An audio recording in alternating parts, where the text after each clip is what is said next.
Assalamualaikum, salam sejahtera, selamat hari Jumaat. Daripada pukul berapa tadi 9 lebih tadi saya tiba di hospital Paya Besar lah, Kuantan. Along dia sakit gigi, datang sini cek lah. Hari tu Siti pergi kat klinik kan, sebab tak tahan sakit sangat, dia dah bengkak. Tapi Along cakap dia sakit gigi semalam. Semalam hari ni tu datang sini lah, tak tahu mungkin salah makan kot. Sebab semalam Siti ada masak daging goreng, mungkin lagi keras, jadi membuatkan gigi yang dia tampal tu jadi sakit. Bila dia cek dengan doktor dia cakap tak ada apa pun.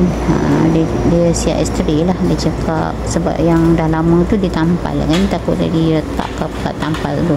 Dia cakap tak ada apa pun. Dia cakap dia bagi ubat je lah, ubat tak sakit kot. Saya pun tak tahulah, tengok dia saya ada kat luar ni, tempat malam masuk luar dalam. Saya pun tak tahu apa ni dia punya sudah klinik ni sampai pukul apa tadi kat klinik gigi tadi sampai pukul 12 dia cakap. Tapi dia kedua sesi lah dia buat, satu untuk temu janji, satu lagi untuk yang baru masuk lah, yang baru nak jumpa doktor, masuk macam tu lah. Tapi hari Jumaat sampai pukul 12 dia cakap. Kalau nak buat online daripada MySejahtera, dia cakap untuk cek gigi atau ambil temu janji, dia cakap sebulan sebelum tu dah kena buat temu janji macam tu lah. Kita tak salahkan dia, sebab kalau klinik macam Desa ni atau klinik Paya Besar macam ni atau mana-mana pun kita dah kena buat macam tu, sebab dia hak yang selalu ada, dia memang dah sedia ada untuk ambil temu janji. Maknanya ada yang kosong baru ambil lah. Macam tu sebenarnya.